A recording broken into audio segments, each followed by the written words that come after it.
Hello, everyone. Welcome to episode 164 of the J Situation Podcast. I'm recording this on May 31st, 2023. Oh my goodness gracious. How are you folks doing? How are you doing on this fine day? Yeah, I'm doing okay. Hope you're doing well. We are at the finish line for the month of May. That's right, incredibly busy month. Some groundbreaking research published, I think. And I'm also happy to report that my ribs are healing nicely, which I think is important for me.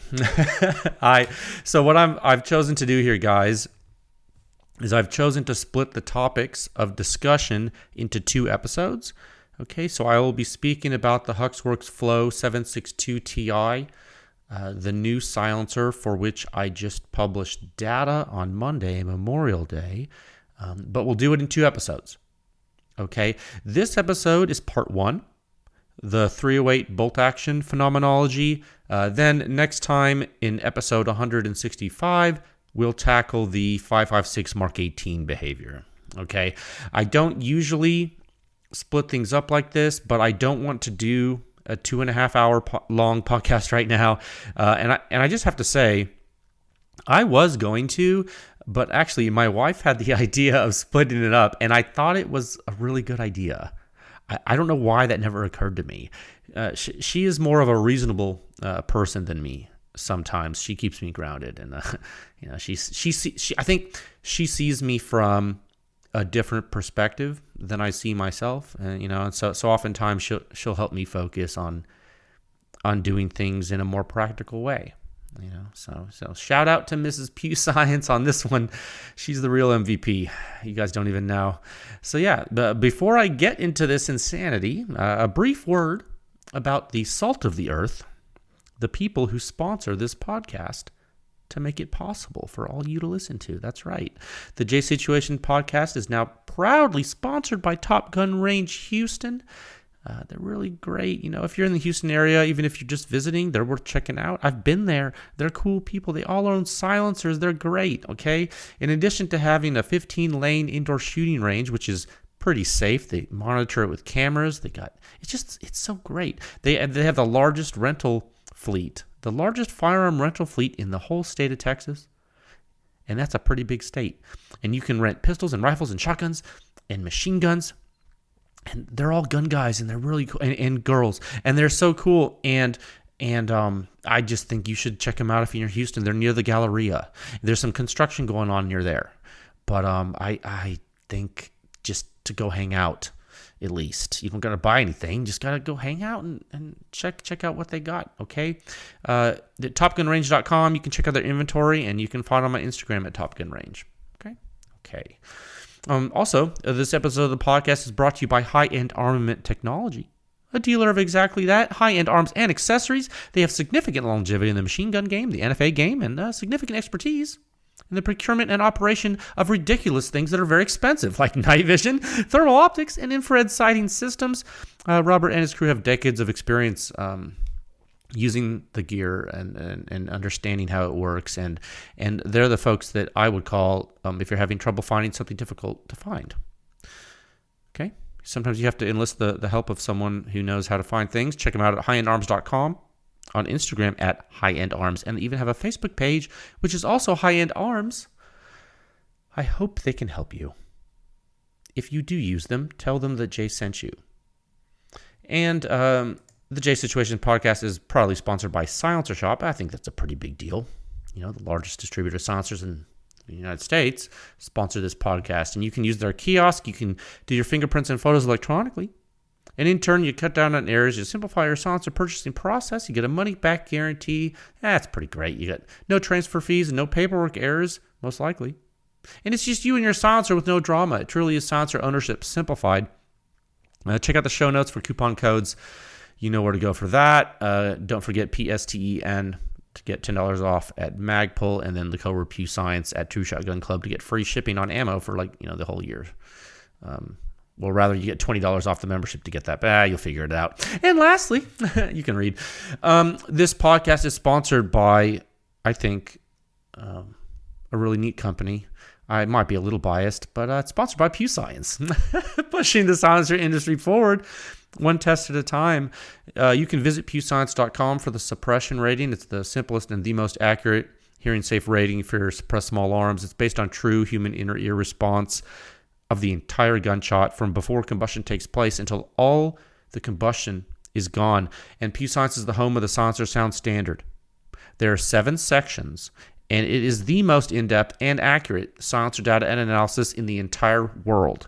So you can check it out on pewscience.com anytime you want, 24/7. If you can't sleep, go to pewscience.com. You can support this podcast. You can support PEW Science. You can support all the testing I do by joining with a membership at pewscience.com, and that's a really big deal. If you join, it's a really big deal, and it helps me a lot, and I greatly appreciate it. And if you don't want to have some kind of recurring bill, that's okay. There's a donate function. You can go there, you can make one-time donations, and that's cool too. And every time you do that, you are supporting the largest effort in suppressed small arm research in the world that has ever been conducted. And that's really cool. And it's probably tax deductible. So do that. And if you don't want to spend any money, and I understand, you don't have to, you can go to give a good rating on iTunes or Spotify. That would be a solid. You do me a solid. Okay. Because it spreads the word and lets folks know that silencers and guns are awesome, which they are. I have 2 topics for you today. Only 2. That's right. Because we're only going to spend like an hour or so, give or take. Topic 1, Sound Signature Review 6113. The HUXWRX FLOW 762 Ti on supersonic 308 bolt action. Okay, this is the technical discussion of the publication that was released Monday, literally, what was that, 3 days ago? What's today? Today's Wednesday? Yeah, 2 days ago, whatever it was. It's crazy. We'll hit the technical discussion of the next one, the 556 data, the 6114. We'll hit that next time. Okay, just like I said in the intro, in case you skipped and didn't hear that, we'll hit the Flow 762 on 556 next time. Okay, so today we're just going to talk about 308. Okay, and kind of an intro thing for the whole research program. And then in topic 2, just real quick, I just want to formally thank you for a wonderful month of May and for a wonderful 2023 so far. Okay, we're almost halfway through the year. We have published some bangers, and I am happy to say that PEW Science is trusted worldwide for high fidelity objective sound signature characterization. That's right. And trust is earned. And earning it in the first place is made possible in part by your support. True story. Let's move into topic 1 at a time of 7 minutes and 50 seconds. I am on a lot of pre-workout right now. I don't know if you can tell, but my face is tingling. My tops of my wrists are tingling, which is interesting. I'm hungry too. I didn't take a whole scoop. I want to say between half. I think less than 3/4 of a scoop. I want to say between half and 3/4 of a scoop. It's this new pre-workout I'm trying from a supplement company that approached me for sponsorship. I'm still evaluating a lot of their supplements. I need to look, if I take on a new sponsor, I need to be able to be honest with you when I talk to you about them, right? I'm not going to just be like, oh yeah, it kind of makes me nervous. Like some of these guys, like that True Shot Gun Club thing. Honestly, guys, I started, giving you guys coupon codes for those guys, but I go to their website and they don't have, they sell some ammo that's really bad. And so I'm not saying that they're bad, but it's I hope you guys can get some good deals there. Okay. That's the only reason I'm giving that code. Cause it's I don't want you to buy stupid stuff that's not good.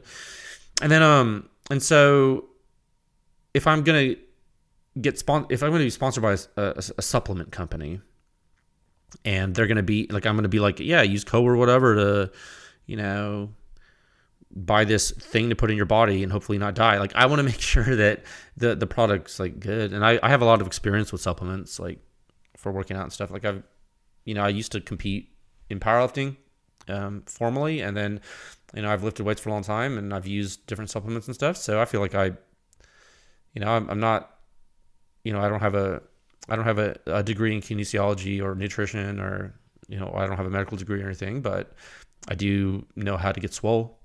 So I figured, I can help you get swole too. And so that's why I'm entertaining the discussion with them, and I will let you know how it goes. And if I decide or they decide and it doesn't work out, like if we decide not to go into business together, well, then you won't hear any more about this. But I just want to let you know that is going on. And I am packed with stimulant right now. They do have, I know that company has some stimulant free pre-workout, and they offered to send me some of that too to evaluate. And I was like, no, not necessary. It is not necessary to send me stimulant-free pre-workout. This isn't a game, I told them. They respected my decision. Topic 1. Sound signature review 6113, HUXWRX FLOW 762 TI and supersonic 308 bolt action. Okay. Technical discussion. Let's do this justice. Let's get into it. But I want to say, I told you weren't ready. Did I not tell you that last week? I want to preface this entire talk, this topic, and even the next podcast. I want to give you right now a little bit of a podcast history lesson and a PEW Science history lesson based on physics. I think it's important. I've seen some chatter on the internet, and I think I nip it in the bud right now.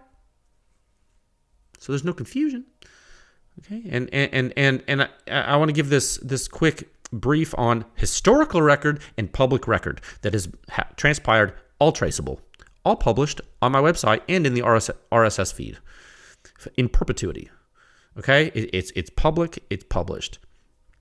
So for those of you just listening to the podcast for the first time, I thank you so much for listening. Thank you so much for dedicating your time to this. I'm glad to have you here. I'm actually super stoked about it. I just ask that you just get comfortable. Don't be scared. Okay, everything's going to be fine. I'm not going to hurt you. Am I a little aggressive? Sometimes I am. It's going to be okay. Now, I am on record as saying many times over the past few years that I was extremely skeptical about the efficacy of flow-through technology with regard to sound suppression performance. I'm on record as saying this. You can find it on I forgot what episode. I've been doing this. What is this? 100 and whatever. I'm sorry. It's going to bug me if I don't know. 100. This is the 164th time I've spoken to the microphone for you. In the beginning, the reason I was skeptical was because I didn't think you could keep the gas contained long enough if it was kept moving. Okay? If you're keeping the gas moving, I didn't think you could keep it contained long enough to have heat transfer and gas expansion be feasible. Okay? To be feasible to the point of being able to really provide a lot of sound signature suppression performance. I didn't think you could do it during the time regime of combustion. Okay, I'm qualifying these statements because I want you to really understand why I was so skeptical. Because I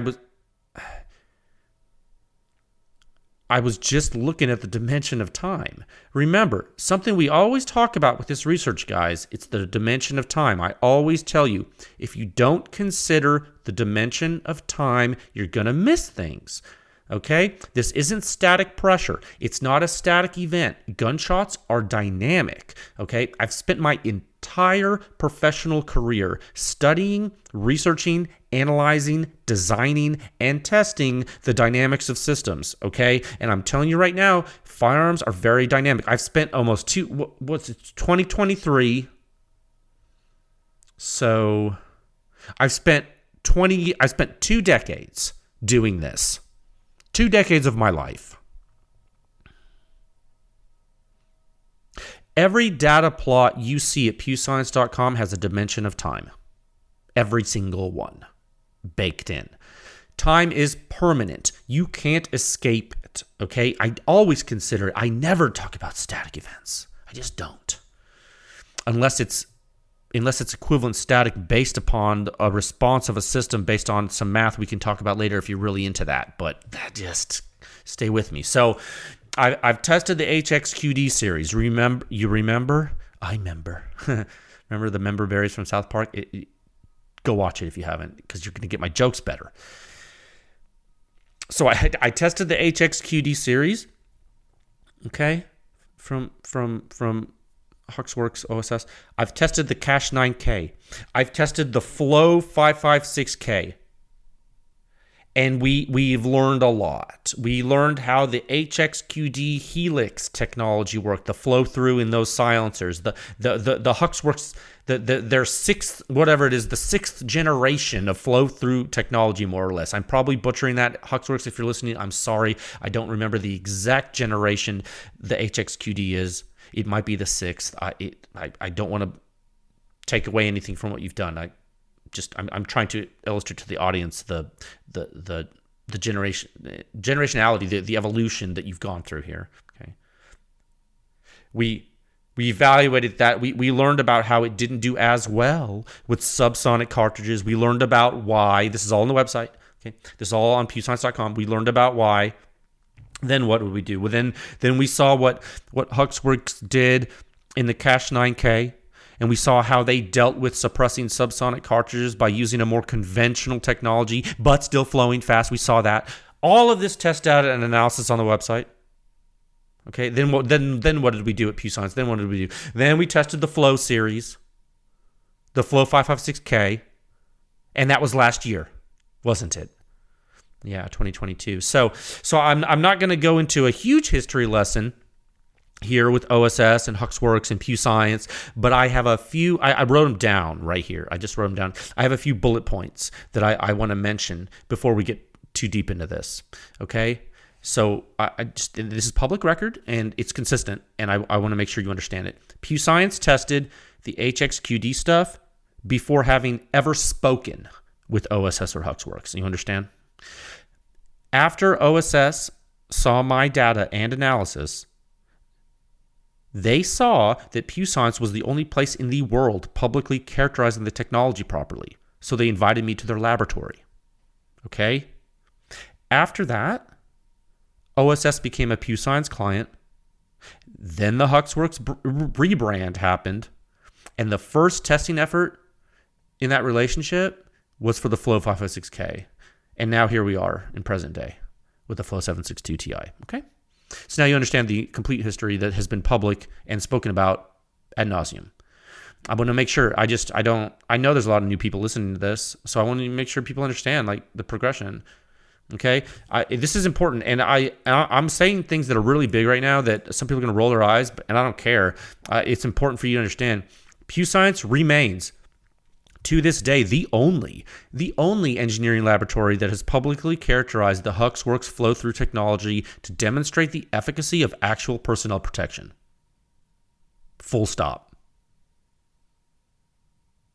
So the test report that I'm going to discuss with you today, that's linked public, both the reports that I wrote in this sponsor are linked publicly on the HUXWRX website. This is a major silencer company linking to test reports of their products performed by a third-party laboratory, which is PEW Science. And I'm saying this up front so that if you're new to PEW Science, you understand the gravity of this, okay? PEW Science is now mainstream. Okay? This is the reality. PEW Science is now the definitive, trusted source for testing and engineering analysis of silencer sound signatures. And it's a big deal, and I'm proud of it. And this month had 5 publications showing it. So I'm highlighting it right now because I want every single person listening to know it. And I want you to take it back to the guys you work with at your companies and tell them if they don't know. Because I'm done playing games. I'm super competitive and I'm a super hard worker. And I'm going to tell you about it. Okay? Let's do it. Now, let's talk about the silencer. And I'm not even going to introduce it. You can read. Let's get into the article immediately, I'll talk about it just as we go through it. As we go through the information, we'll address the characteristics of the silencer that are physical as it makes sense, as appropriate. We'll do that. Okay, let me get a drink of water 1 second. This pre-workout's a little dangerous, I think. You know what it is? It's not just the pre-workout. It's like, anyway. Need a psychologist on. I'm gonna give you a little bit of time to pull up the review. Pull it up.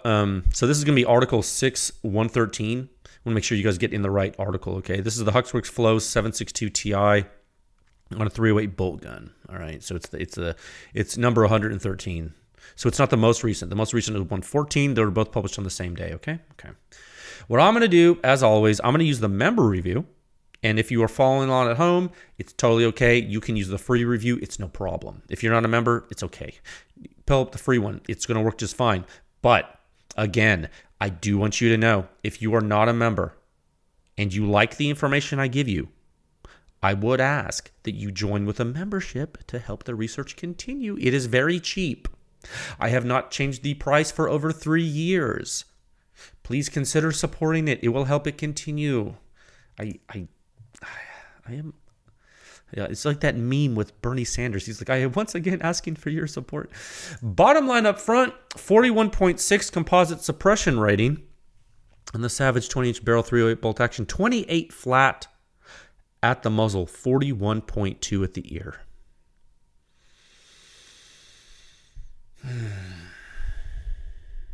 You know, I told you I'd talk to you about this as appropriate. The characteristics, you know.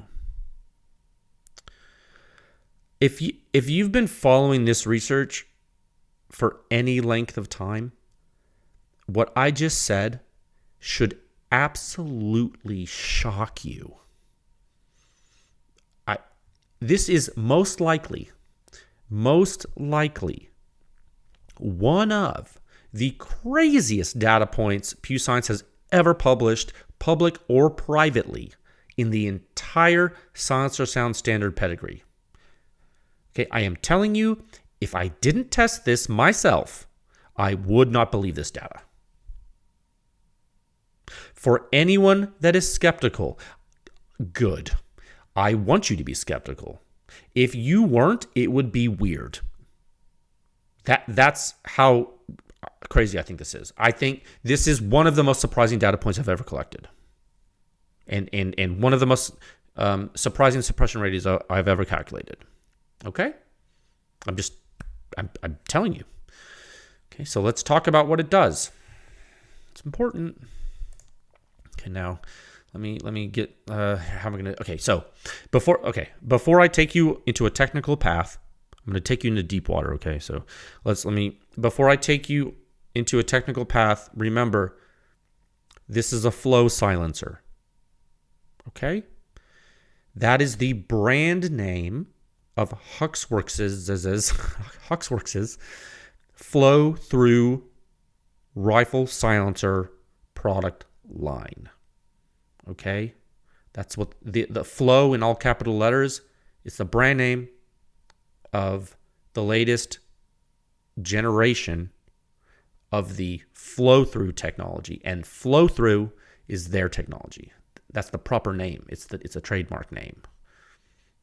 Okay? It's very important for you to understand that, not for legal reasons, but for technical reasons. It's very important for you to understand that. Okay. And again, like I alluded to earlier, they've used this so-called flow-through technology for many years.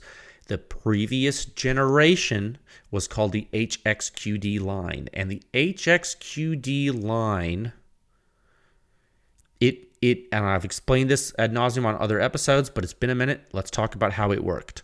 How did the HXQD line work? You send gas into the silencer. You send it into there radially. What does that mean? It means outward, orthogonal to the bore path. So orthogonal to the bore path, the gas is free to expand. What does it do? That means the sides of the blast chamber. What does it do? It expands and it enters cavities that surround the muzzle device. You feel me? Okay. The gas continues to expand and it starts to fill cavities in the silencer walls. Simultaneously, as that's occurring, gas is jetting into the center geometry.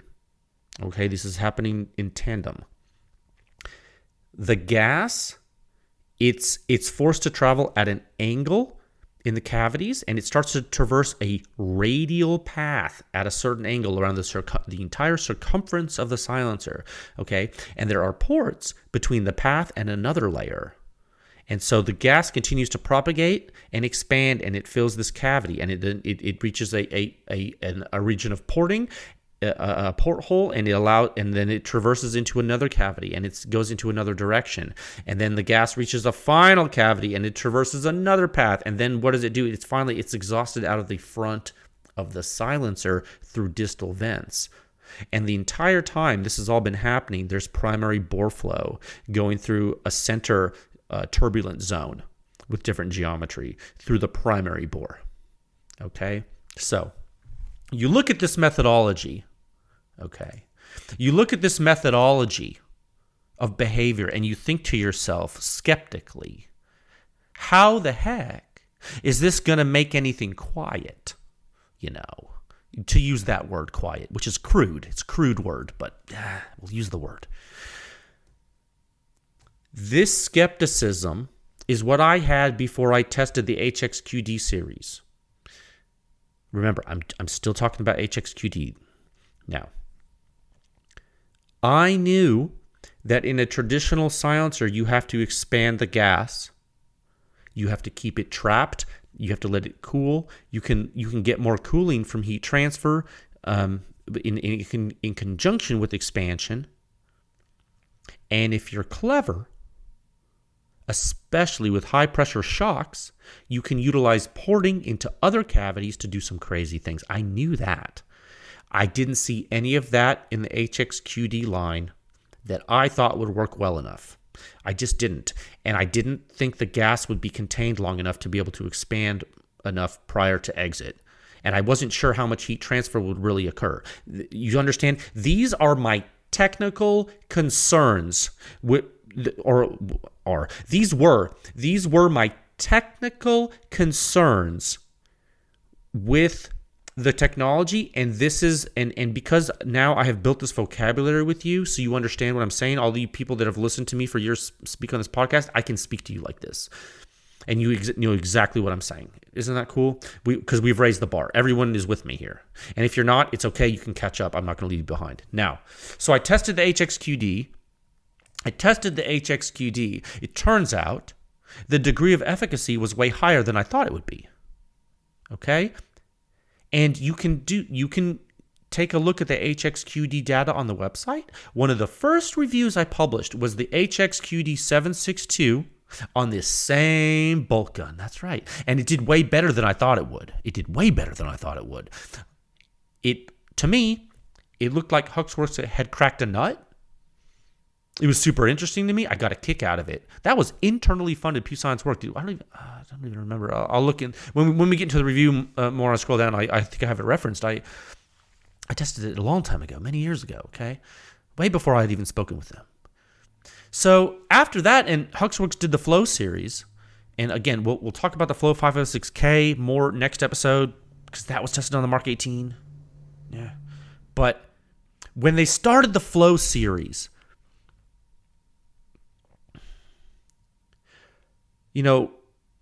quite simply, the Flow series introduced a solution to a problem that HUXWRX always had. Okay? They had an idea that physically made sense, but in practicality, it was difficult to execute. You understand? How do you machine the complex flow paths required to keep gas moving and expanding and dumping heat efficiently? How do you machine that? Well, they got pretty good. At it, but they did hit a wall. I think they hit a wall eventually. That's my opinion. I'm not putting words in their mouth. This is my opinion. After I visited their facility. My opinion, when I see this holistically, when I see the entire picture here with the physics, with the performance, with the host, with the testing I've done, I feel like they hit a wall in practicality. And now you enter 3D printing, right? Enter 3D printing, and all of the flow paths you can dream about, the twists, the turns, the ridges, the peaks, the valleys.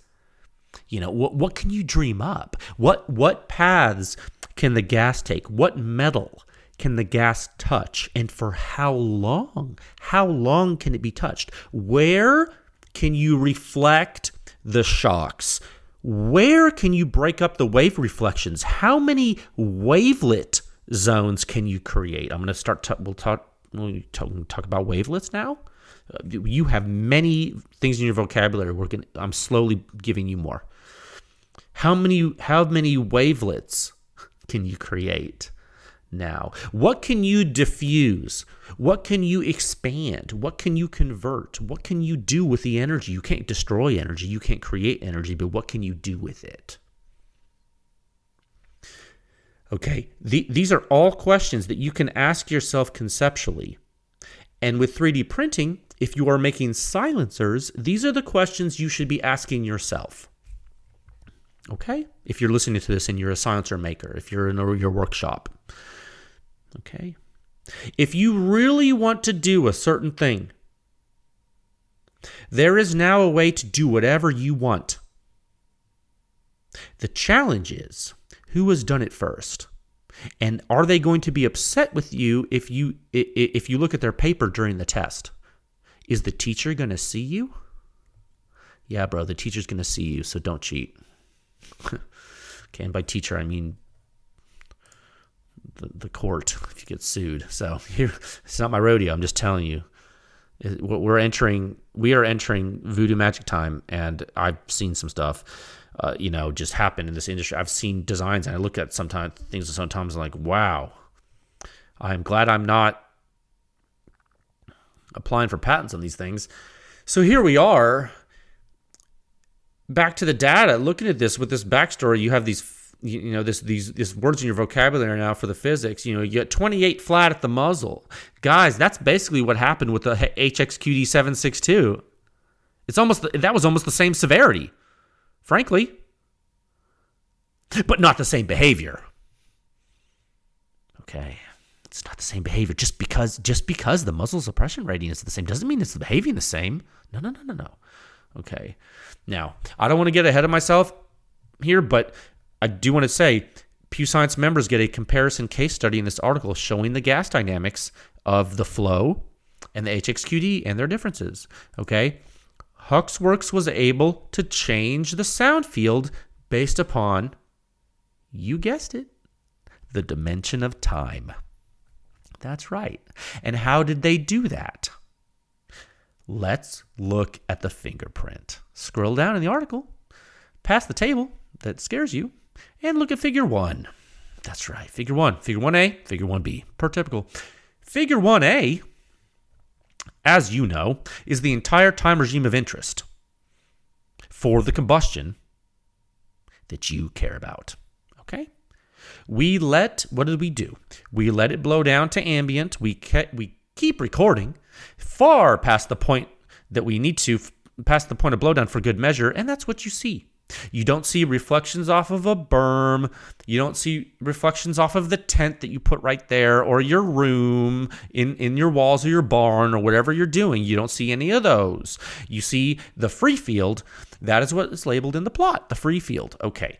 You will notice right away, and I think you will, if you looked at the HXQD 762 review, which was article, I wrote it in the thing, article 641, 41, yeah, 40, let me click on it.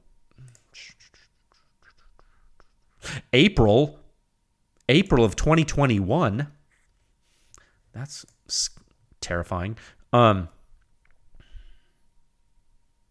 If you've looked at that review from 2021, you are not blowing down as fast with the Flow 762 as you were with the HXQD, are you? I'll flip back and forth here. Let me look. Right, meow. Oh yeah, no way. You blew down way faster. You blew down way faster with the with the HXQD. Well, how could that be? How'd you get gas out faster with the HXQD? How come the gas came out faster out of the silencer? I thought they were both flow-through. Jay, I thought this was a flow-through silencer. How come the gas came out faster in the HXQD than the Flow 762? How come? Well, what happens when your gas has more time to expand and has longer flow paths? What happens? Does the gas come out of the silencer slower or faster? Comes out slower, guys. And you say to me, but Jay, it still has a 30 caliber bore. Yes, it does. It does. But the holistic gas dump is governed by the entire orifice array. Okay? It's not just the bore. And when you have an efficient expansion radially into your cavities, you get to do work, son. You get to do work. And that's exactly what we see in the waveforms. Look at it. You don't have to take my word for it. You can look at the physical data. Look at figure 1B. And again, and I'm sorry, guys who aren't members, but this is a little bit better for members because I gave you guys good comparison figures in your version in section 3, so you can see side by side. But so what I'm going to do my best to explain this just simply for the public without taking away anything from members, because you guys deserve to have good stuff here. So first you get an initial jet, right? And that's super typical with flow through on a 308. Super typical. But in this case, you don't ramp up primary flow as severely as soon. You feel me? You're ramping it. You're throttling it. You're literally throttling the gas dump by letting the gas expand further and traverse a longer path. Okay? The initial jet, severe. You can see the wild rarefaction from the first shot. Look at the figure. I even labeled it. I even wrote the words significant FRP rarefaction. I literally called it severe with a different word, a synonym. 308 is a serious cartridge. Okay? For you to see a negative phase like that on the first shot, you need to understand that's some shock and awe action, baby. That's shake and bake right there. That's not quiet. That is some FRP for real. And the FRP is one of the differences. The FRP is actually one of the differences between the Flow 762 and the HXQ 762 on 308. We're not talking about 556. On 308. That's one of the differences. Why? Why do you actually have more FRP on the Flow 762 on 308 than you did with the HXQD 762? Well, part of the reason is because FRP is relative, right? First round pop, it's really relative. So for a flow through silencer, relative loudness will really make a difference with FRP.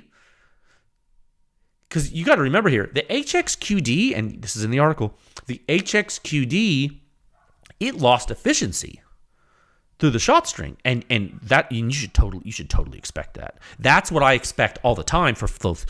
Me, Jay, when I talk about flow through, like I always expect lost efficiency as the shot string continues because of the physics we just talked about. Okay? I told you that's how that works. You're sending gas through a flow-through silencer to expand, be subject to heat transfer, and you would expect reduced velocity, a different energy gradient, and throttling to atmosphere. Okay? So if you keep doing that, you expect you're going to heat the silencer and you're going to start to lose efficiency, more so than a different design, where other designs have more expansion with a lot longer time duration with less heat transfer in that way. So for those, the FRP maybe okay. So anyway, it only makes sense, right, to expect a loss of efficiency. What if the flow paths were more arduous and longer, though? Would you start to behave more like a conventional silencer during the shot string? Could you perhaps be trapping gas in your cavities for longer? Could you overcome some of this inefficiency simply with longer blowdown time? And the answer is apparently yes. And I did not think this would work. But we see it work in the data. It's in the data, okay? So as the shot string continues, you see heat transfer lose efficiency. You see it happen, dude. We see it. It's typical. Look at figure... figure 2, okay? We see it starting with shot 4 and then moving into shot 5. And the wild thing is, and this is a really big deal. I got a member question about this, and we talked about it via email. The wild thing is the initial accumulation, the rate of that accumulation, it isn't jumping as much as it did in the HXQD generation. Okay, and again, this is in the member section of this review, but the accumulation rate is completely different between the HXQD and the flow. You can view the previous HXQD review and compare it if you aren't a member. It just the members get the side by side here in the article, so it's easier for them. The longer flow paths of the flow series are working. It's necessary. One second, I need water. I'm talking too loud and get my throat hurt here. I need to calm down, but I'm like super excited. Like I'm excited and aggressive because it's like it's just so important what I'm saying. This is so important. Size when it comes to flow through is actually everything to a point. They have to keep the gas moving, but they have to let the gas do certain things as the gas moves. You can't just send the gas through a hallway. You can't. It doesn't work. You have to send the gas on a scavenger hunt. And that they do. Okay? It pays dividends. And they did enough. Okay? The net result of this is that the silencer functions much more like a conventional silencer than you would think it would throughout the shot string. Okay? And what is the major pay dirt from this? Sound field change. Guys, adjacent to the muzzle, a lot of silencers are allowed on a 308 bolt gun. 308 is no joke. But when you are the shooter, a silencer can really protect you. You are behind the gun. The gas is being propagated at a certain rate and at a certain frequency and phase, and you can be in an envelope of protection. The Flow 762 does that for you on this bolt gun. And it doesn't just do it a little bit better than the old generation. It does it a lot better. It does it about a half a suppression rating category or more better, which is a pretty big deal on a 308 bolt gun. It really is. And I'm going to give you some context. It's a big deal because there is a very high performance bolt gun silencer in Figure 5 that basically does the same thing. And that silencer is the Dead Air Nomad TI. Okay, and I'm gonna put that in a picture for the social media post for this podcast. I'll put this on. And let me scroll down to Figure 5, so I don't butcher this. You'll notice there's less silencers in this figure in this article. That's because I chose a different Omega Zone region to show for clarity. There's too many silencers to put them all on there at once. Now, I want you to really think about this. Okay. The Flow 762 Ti and the Nomad Ti give you a very similar hearing damage risk potential in their sound fields. Okay? This is what the data shows. This isn't my opinion. This is what the testing, the data collected, and then the calculations performed on the data. This is what it shows. Full stop. Okay? This is the answer I got for you. Do the silencers sound different? Yeah, absolutely. Absolutely, they sound different. Is the risk to your hearing similar? Absolutely. Incredibly similar. This is actually one of the craziest coincidences I've ever seen, because you look at it's like the freaking just the ratings are so close. It's weird because they're the similar size. The silencers are like very similar in size too. It's why, and they're both titanium. It's just it's weird. But and again, the members see this data comparison, side by side with the way that the Flow series propagates gas momentum in the free field. It's just different than the HXQD. If I had to call the Flow series something, and I were to use the HXQD line to compare, I would call the flow series the true embodiment of the HXQD vision. And I'm just pulling that out of my butt. That's not those are not the words from HUXWRX. I didn't ever say that to them. They never said it to me. It's me saying what I think when I look at these designs and the performance that I've evaluated here. Okay, like seriously, imagine coming up with an idea to keep gas moving through a silencer and simply use expansion and heat transfer to reduce signature, with the goal of maintaining gross flow rate and nullifying shock reflections. So imagine coming up with that idea, and you make designs, and they're not working super well, but you stick with it, and you stick with it, and you stick with it, and you keep making them and selling them, and they're getting a little better, and you're doing it again, and you're getting a little better, and you're doing it over and over and over, and finally you're like, dude, making this totally sucks. It's super hard. There's so many parts. It's a pain in the butt. I wish we could just, and then boom, print. And they're like, oh my God, now we can do what we wanted to do before, and now we can even play with the geometry. And oh my gosh, what a blessing. And that's what I see. Like, from an engineering perspective here, if I was designing these silencers, I would tell the boss, hey man, I want to do this, but can I just have a magic silencer elf build it? Because I want to build, what I want to build is super nuts. And I would want my boss to say, I got you, fam. And I feel like the HUXWRX guys got their boss to say, I got you, fam. And I don't know if that's true. And I don't know if that's exactly how it went down. But that's what I see in the technology, in this design philosophy. And that's what I see in the performance. And I want to take this opportunity to say I was one of the most skeptical people on the planet about this technology. And every single freaking time I test these things, I learn something new. And I think this was one of the wildest things ever. I really do. And guys, they did it on a bolt gun. It's a supersonic bolt gun.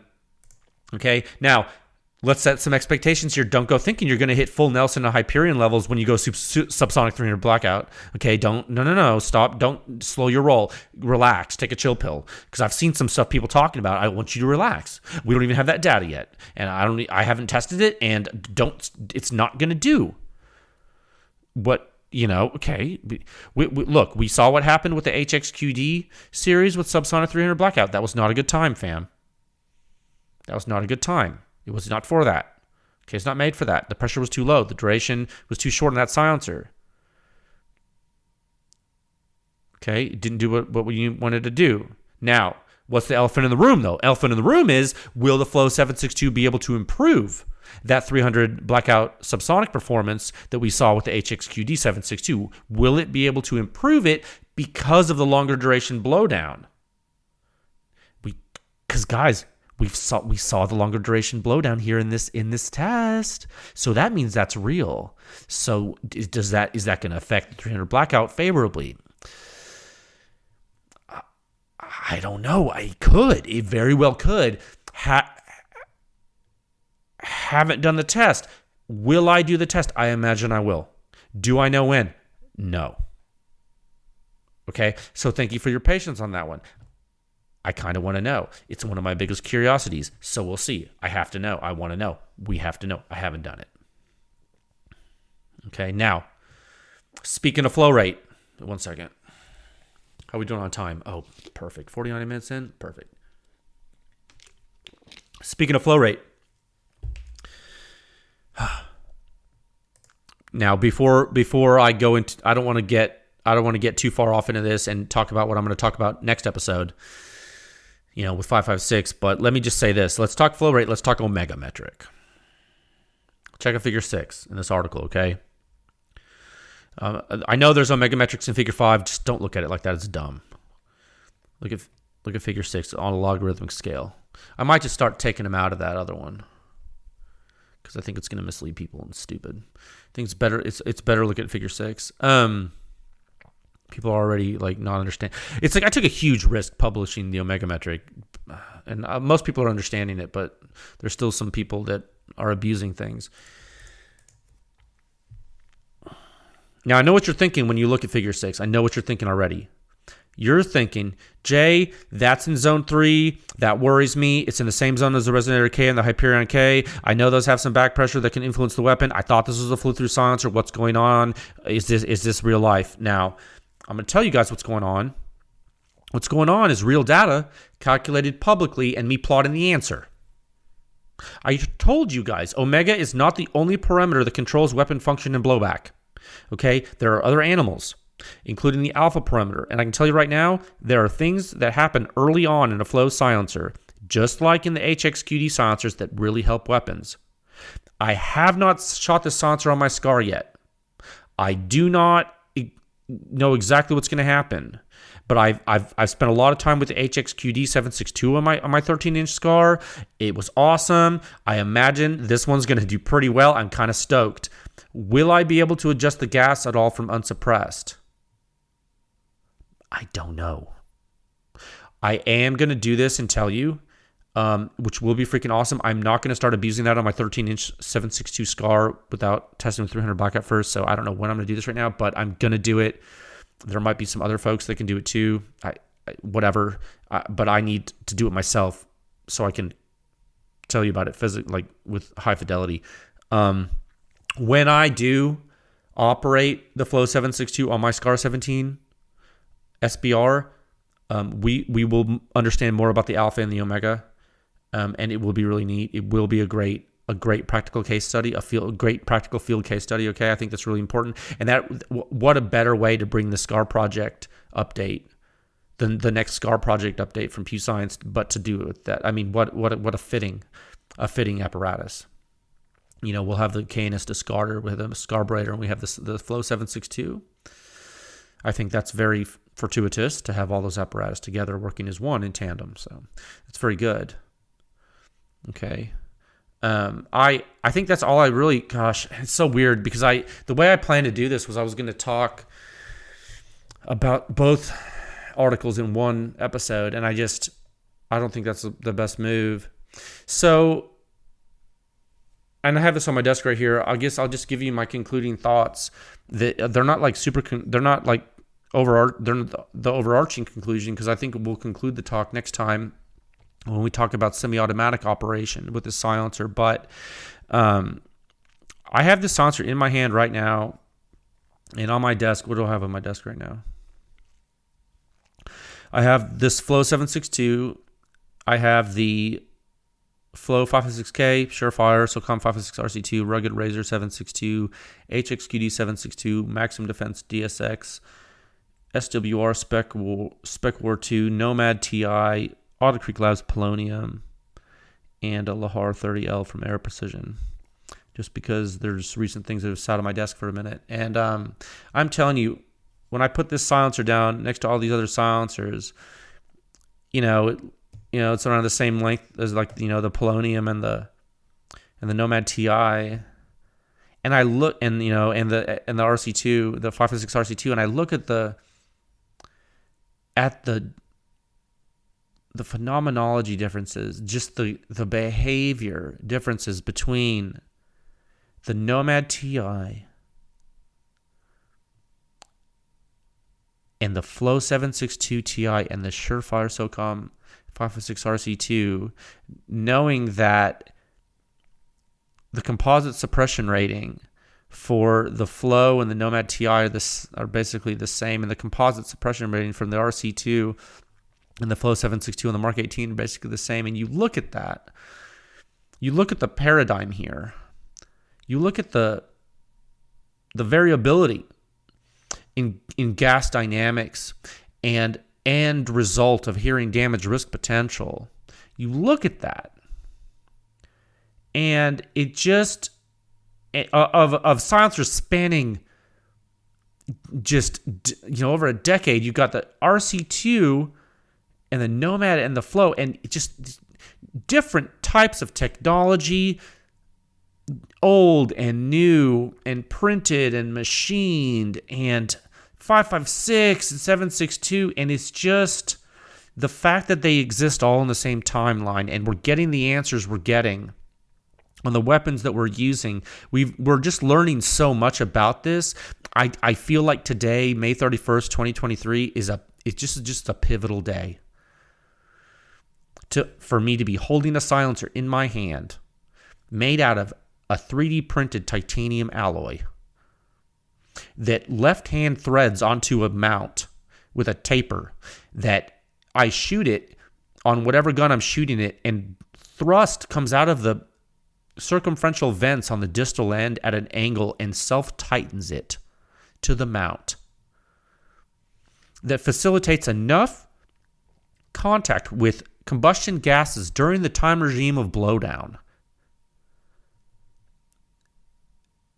to have enough heat transfer and gas expansion to make a meaningful reduction in signature coming out of the end. I'm holding it, and I don't even know what did the article I say that I wrote. How much does this weigh? 11.3 ounces. Then then the muzzle, the 308 muzzle brake, you hold it in your hand. It's less than a pound total. And I can put this on a machine gun because it dumps flow so quickly, and the gas impingement in the silencer isn't focused, and it's made of titanium. You know, HUXWRX told me that the durability of this thing was greater than their old HXQD generation. And did you also know, and I posted this because people were asking me, did you know that if you somehow broke this thing, did you know they can core it out and put a new core in it? They literally blew my mind. They have these replaceable cores that have end caps on them. So they bore this out with a precision machine, and then they put the new core in and circumferentially weld it at the distal end, and then you're done. And they said it doesn't affect the tolerance of the performance. And I was like, what? I was like, that sounds like the craziest thing I've ever heard. But then, you know what I thought about when I thought about how crazy that sounded? I thought about what I talked about earlier in the topic when these guys were literally machining the. You have got to see it sometime. When I went to their facility a couple of years ago, when they invited me up there after they saw my data, they showed me they had this it's almost like a little museum of all the iterations of the designs they had done and the machining and stuff. And when they showed me how they made them, I was like, you guys are insane. I was super I didn't want to be rude, but at the same time I was like, I cannot believe you stuck with this idea. This is one of the most insane mad scientist things I've ever seen. And when I think about that, and then people talk and then they told me about how they would fix these, I'm like, okay, I believe you. You would definitely do something crazy like that because you were crazy enough to make 7 generations of flow through silencers. And you never gave up on that. So why the hell would you give up repairing it? You're literally insane. And in a good way. That's my kind of people, I think. Look, I'm not trying to sell you this, obviously. I mean, frankly, this might not be the silencer for you. Is this going to sound different than a conventional silencer? Absolutely. Do flow through silencers sound more boomy due to the flow rate? Absolutely, they do. Absolutely, they do. Is this silencer as boomy on a Mark 18 as the Flow 556K was? No. We'll talk about the Mark 18 data next episode, and I will do another member research supplement to compare the performance for PEW Science members with human inner ear frequency response. And guess what? You know what I'm going to do? I just thought of, I'm going to do one with the Nomad TI on the bolt gun versus this. We have that data too. We can do that. So I can tell you exactly how if you had a Nomad TI on a bolt gun, on a 308 bolt gun, and you had a Flow 762 TI on a bolt gun, I can tell you exactly what the 95th percentile human inner ear is gonna hear. I can tell you exactly. Okay, done it before. Done it several times. PEW Science members have seen the articles. PEW Science members have seen the in-depth member research supplements where I publish that data, so we can do it again. Okay, so I'm just telling you, oh God, I want to do the other article, but this is, for a lot of people, I've gotten a lot of messages. A lot of people are telling me that this silencer is checking all their boxes. And one of the things that HUXWRX did in their marketing, was, I think, I don't, what's their slogan? Like, no compromise. Like, no, that's HK. They said like compromise elsewhere or something. And like I saw that marketing, and like I actually saw that I saw that the day before they were going to release this, because they showed me the website, because they were going to put my links to my articles that I wrote on it. So they showed me the website, and I saw it, and I was like, oh.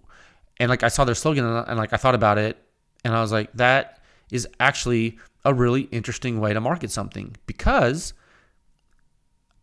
it always used to be that you had to compromise if you wanted a flow-through silencer. That you knew if you put on a bolt gun, it was gonna work, but it was gonna be kind of loud, to use a crude term. Or let me say this a better way. You knew that the suppression rating was going to be a little lower, right? You knew that. Well, now I just presented data where I'm looking at this the suppression rating graphic in the article. At the shooter's ear, it says 41.2. I can tell you from experience, guys. Let me do that right now. This is actually a really good exercise to do. I'm gonna go to the ranking section. I'm gonna go public rankings right here. I am going to scroll down. I am going to go to the table. What I'm going to do is I'm going to filter by 308 bolt gun. I'm going to say only on that ammunition. Okay. I am going to sort by shooter's ear suppression rating descending, and I'm going to scroll down into in the table until I get to the rugged radiant in its long configuration. Okay. The rugged radiant in its long configuration on a 308 bolt gun, as tested and measured by me, is 32.5 at the ear. Okay. I am a deer hunter. I've been a whitetail deer hunter for a long time. I have shot many animals with a 308 bolt gun, with the bolt gun that I test with. Okay. Without hearing protection on. I've done so from a blind, from the ground, from a ground blind, from prone. Any way you can hold a bolt gun, I've shot at an animal with it. Okay? Except like shooting from behind, like, backward or something. Like, I'm not a trick shoot. I'm not cool like that. Now, and I wouldn't do that with an animal. It's not ethical, because you might miss them and blow off their jaw or something. Wound them and never find them. Now, 32.5 at the ear for the rugged radiant in its long configuration. Marketed as a hunting silencer that's light, but you could use it on a machine gun. Cool. That's why I bought one as a consumer before I started PEW Science. Where did I get the rugged radiant to test? It's mine. Cool. Got a custom serial number, actually, if you can believe that, because I knew some people. Yeah, that's about the extent of my pleasure with that silencer, because when I shoot it without hearing protection, it hurts my ears. I have pre-existing hearing damage, so it actually hurts physically to me in my right ear. So I know for my ears and my pre-existing hearing damage, the physiology that I have a good peg point that I know a 308 bolt gun near the ground. It's not in the free field like the test guys. And I've talked about this before in the podcast. When I shot the rugged radiant, how I usually was hunting from a ground blind, I wasn't getting a 32.5 at the ear. I was getting something more severe because I was closer to the ground. So the peg point for me was, I can't do that. You know what I had to go to be safe for me, to be comfortable for me hunting deer? I had to go to a Hyperion K. The Hyperion K in the free field, mil standard, silencer sound standard testing, in the free field, the Hyperion K got me 37.1 at the ear. Meaning that when I got closer to the ground, yeah, it dropped. Maybe it was closer to a real 32, so it was okay. You understand? Go to the suppression rating dose chart. What does it say? If you're below the 30 zone, it says limited hunting engagement, but for people with damaged ears like me, it could hurt. So I'm like, oh shoot. So I found myself needing to go to a Hyperion K with no ears on a 308 bolt gun supersonic. And I've told this story before. You can go and find an old podcast if you haven't listened to. So I've told you a story. So I think about that 37. Okay. Now I'm looking at this Flow 762 Ti. Scroll up in the table, guys. 41.2 at the ear. Guys, I'm in the 40 zone. in the free field. That means if I'm near the ground, it's not going to be in the 40. It's not going to be 40, but it's not going to be below 30. So guys, look what else is up there? Thunder Chicken, 41.2. It's the same thing. Thunder Chicken's so big. It's so much longer. It's a full-size silencer. And then the Nomad TI, 41.3. See how crazy that is? Now, is there going to be, because of the higher flow rate, will there be more intense ground reflection closer to the ground? Like this is a really good, I just thought about this. This is a good question. If you have a Thunder Chicken and a Nomad TI and a Flow 762 Ti and a Sandman TI, they all have like the same rating at the ear. If you put them all laying prone when you're shooting them, then what does the shooter's ear suppression rating do? Do they differ? I'd say they probably would, but I'm not sure. Is it a function of flow rate? I don't know. It could be. I don't know. But what I'm telling you is when you look at this chart in the free field, if you're shooting a bolt gun, the Flow 762 has the same shooter's ear suppression rating as the Thunder Chicken and the Nomad TI and the Sandman TI. So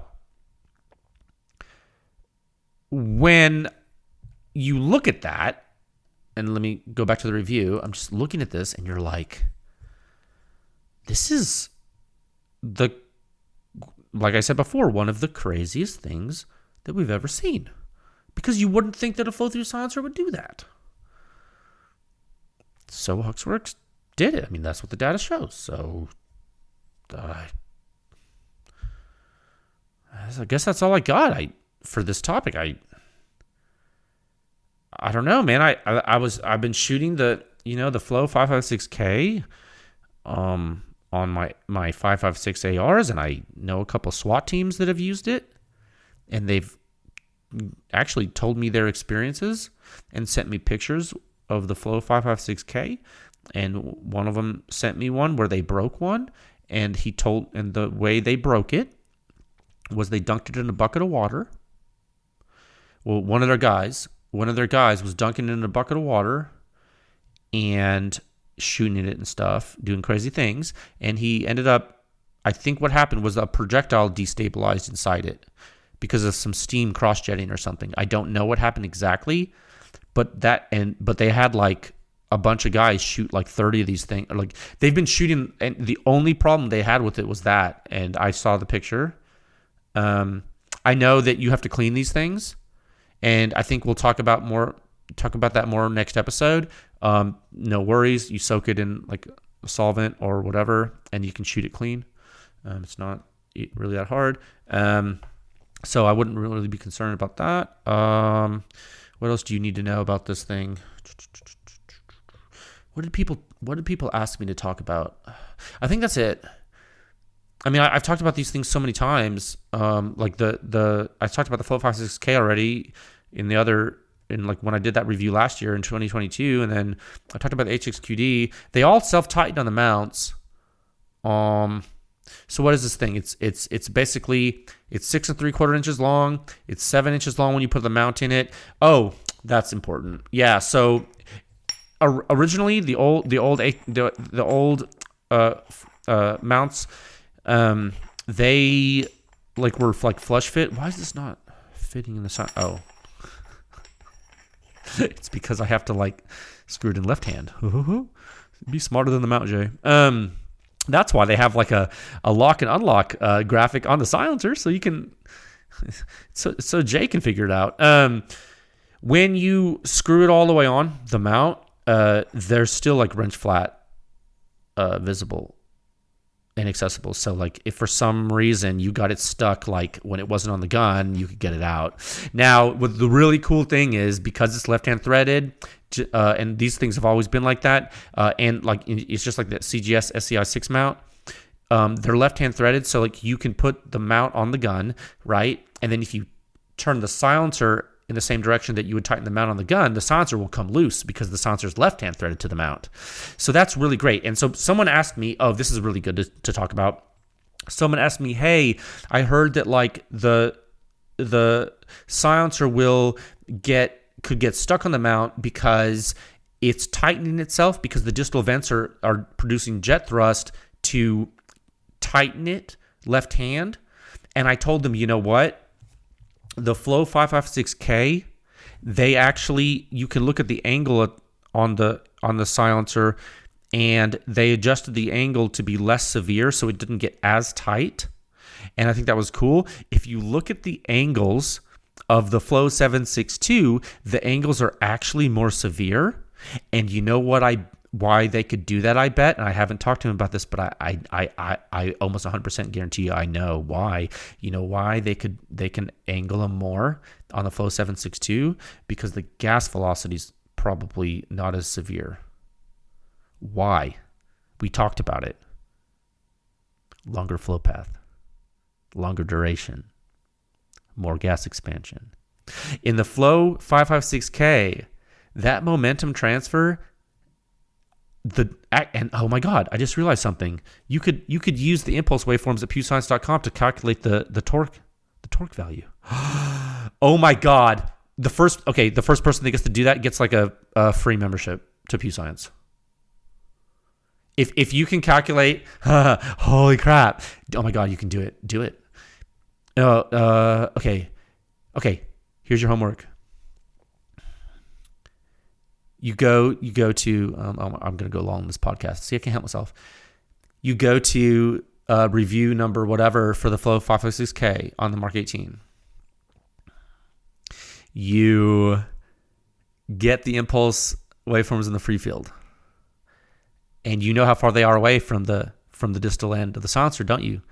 They're exactly 1 meter away. And when I tell you exactly, Pew Science exceeds the tolerance of error in the mill standard. When I tell you it's a meter away, it's the closest you're going to get with the measurement devices that you can buy. Okay?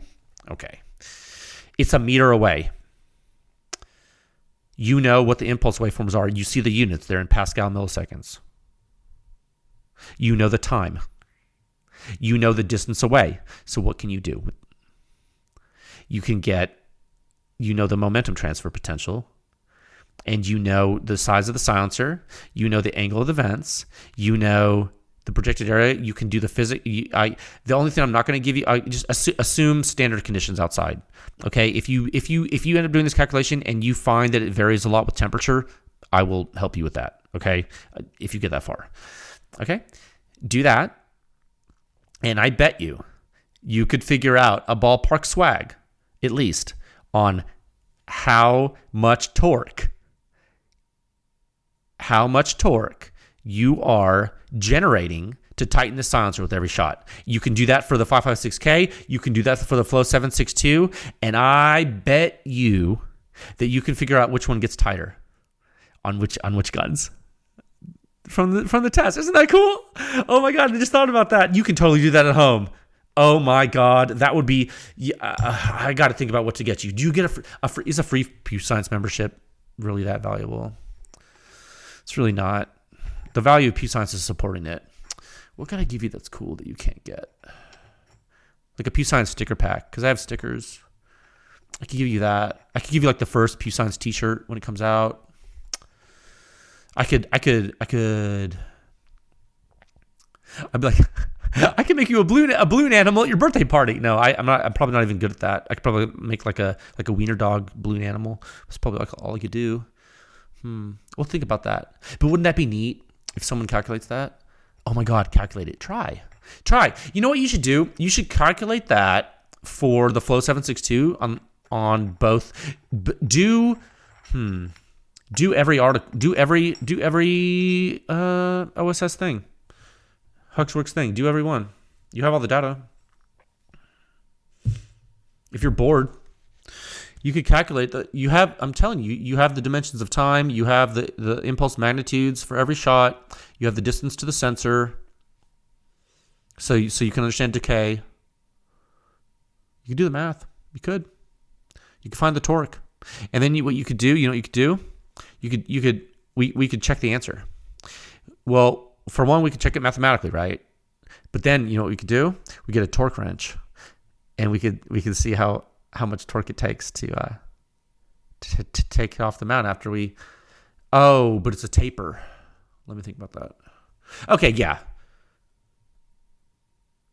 Yeah, it's going to be different. Okay, loosening it will be different because there's a tape. Okay, whatever. But so maybe we can only check the math, but we could definitely check it relative to each other. So if you get an answer for the flow 556K, okay, here's what you can do. You get an answer for the flow 556K. You get an answer for the flow 762 on 2 weapons. Then you have 3 cases, and we can check the torque magnitudes based on your calculations. Man, the omega metric can do that. It can help you with that. Ooh. I just blew my own mind. So yeah, you can put this mount in here. It's awesome. It tightens itself. Oh yeah, that's one thing you wanted me to talk about, sparking. It's titanium, guys.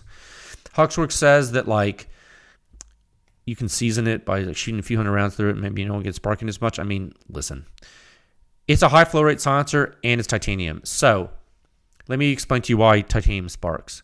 Titanium sparks because you are burning it. Okay, you are literally eroding particles of titanium. They are coming off of the leading edges of different geometries and they are burning in air because the surface area can facilitate that. Okay? Okay? So after you burn off the residual everything, it can spark. Okay?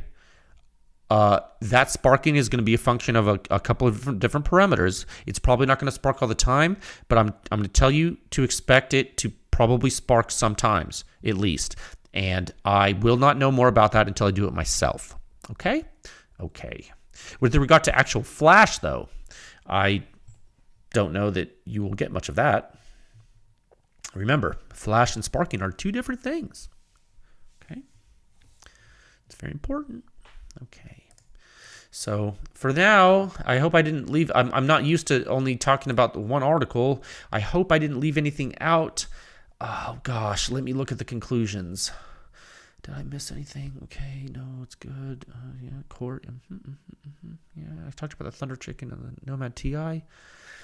Oh, service roughness. That's important. Yeah. Okay, that's it. Okay, I think that was a good one. That was a good topic. I'm super stoked. And what I'll do is I'll put a picture with this on the episode when I publish it. And I'll do that tonight because I already took the picture earlier today. And it's not even dark yet, so I'm going to go ride my bike. So I have time to do that and then eat dinner. So, okay. Topic 2. In time of, I hope that was informative. Oh, I would be remiss. Guys, HUXWRX, thank you. Thank you for trusting me to perform that work. I was skeptical of your technology. You invited me to Utah years ago to show me your lab. You opened your lab to me. You opened your home to me. You let me come. We compared data and notes. I was honored. It was one of the biggest honor I could have as a scientist and engineer. And for you to listen to me.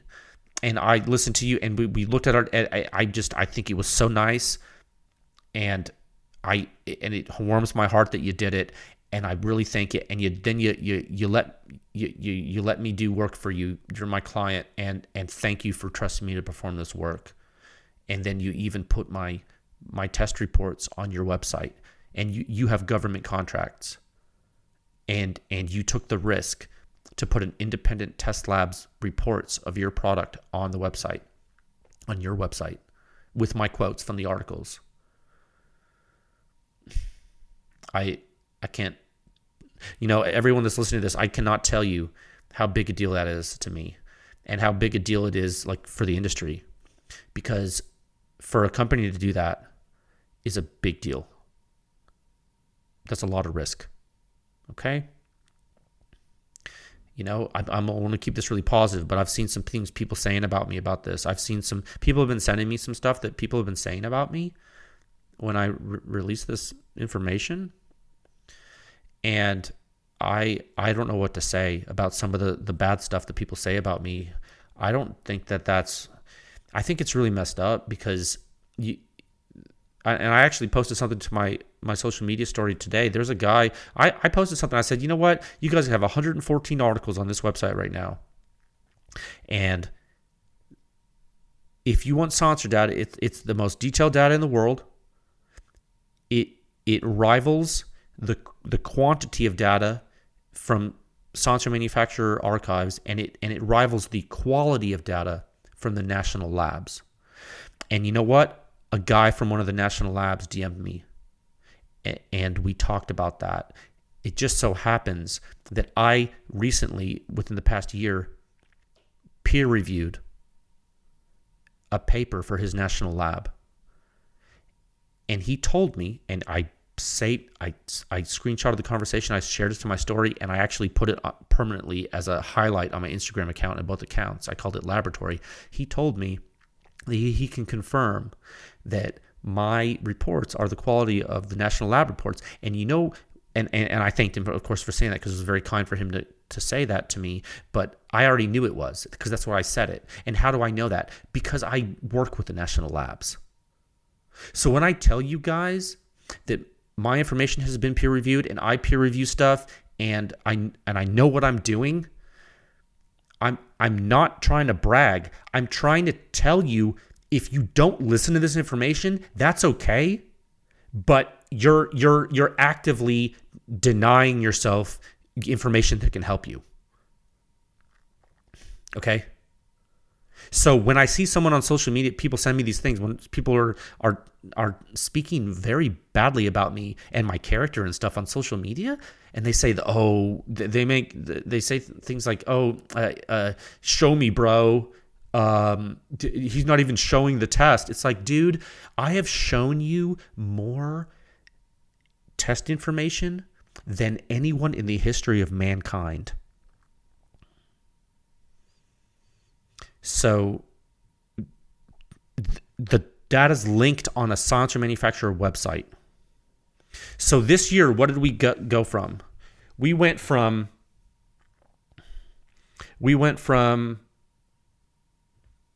at least 2 silencer companies publicly attacking PEW Science, going so far as to spend money on videos to make with people wearing costumes, and one company going so far as to accuse me of running a silencer industry shadow government. A true story. We have that on record. It's written. No. Legal team has that. Believe me, they have all the information that happened. So we have that. We went from that to the month of May with 5 in-depth test reports published by the PEW Science Laboratory in 1 month at the quality of the United States Department of Energy National Laboratories by one guy in Texas named Jay, for 3 companies under contract: Maxim Defense, Aero Precision, and HUXWRX. Do you see the dichotomy of industry tomfoolery with reality? And this is the type of thing I am trying to communicate to you guys. I'm not messing around. And when like people, they don't want me to talk politics and stuff, and it's like, guys, this is literally like becoming my life's work. So if you don't think I'm going to defend myself from some person like attacking me, you haven't met me, man. If you think like I don't work hard on this and I'm not capable of like defending myself to defend the effort that I'm literally dedicating my life to,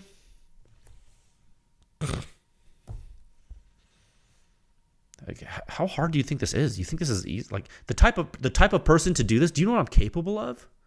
If I could do this, imagine what else I'm capable of. You should be scared, man.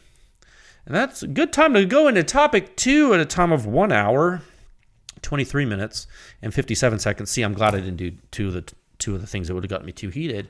Thank you for the wonderful month of May. Really, for the wonderful 2023. We're almost halfway through the year. Okay. Worldwide testing. Again, Maxim Defense, Aero Precision, HUXWRX, all in 1 month. And I'm recording this on May 31st purposefully because it's going to be published tonight, per typical, just to get it all in the month of May.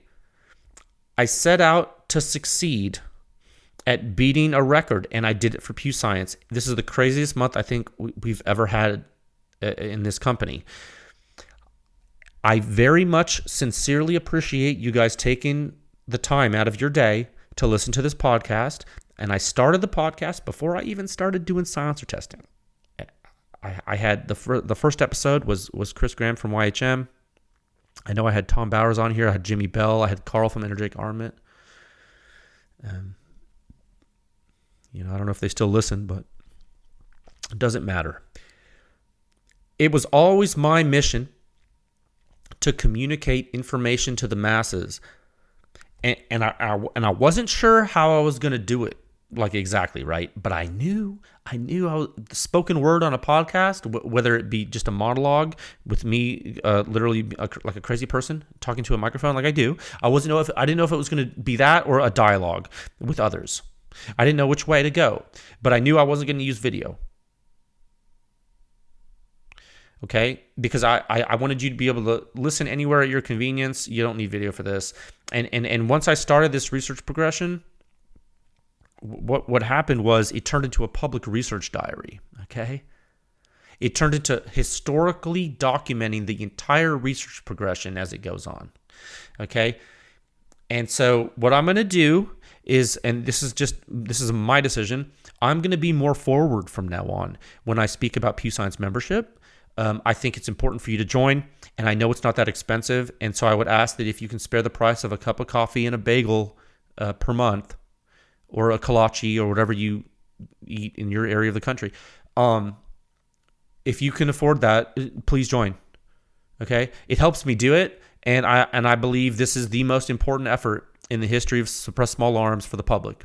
I do believe that, and I know of no other way to improve the industry on a large scale but to push it forward through performance validation and accountability. Okay? So please stay tuned next week when I will discuss the 556 Mark 18 testing with the Flow 762. Yes. It is truly one of the most interesting analytical test reports I think we have in the standard. I don't know if they're going to make this thing out of steel or not, but I'm telling you, after I tested this silencer and I analyzed the data, I immediately wanted to put it on my SCAR. And I didn't, because I need to do other testing on it because I know once I put it on my SCAR, I am going to hammer it. I am going to mess this silencer up. I'm gonna like it owes me money, I'm gonna slap this thing. Okay. But I decided not to. You know what I need to do is, I need to call HUXWRX and see if I can just be like, can you just give me another one so I can break it? No, I'm not gonna ask for free stuff. That's not my style. Until next time, friends, stay safe, and I will talk with you folks again soon. All right, bye.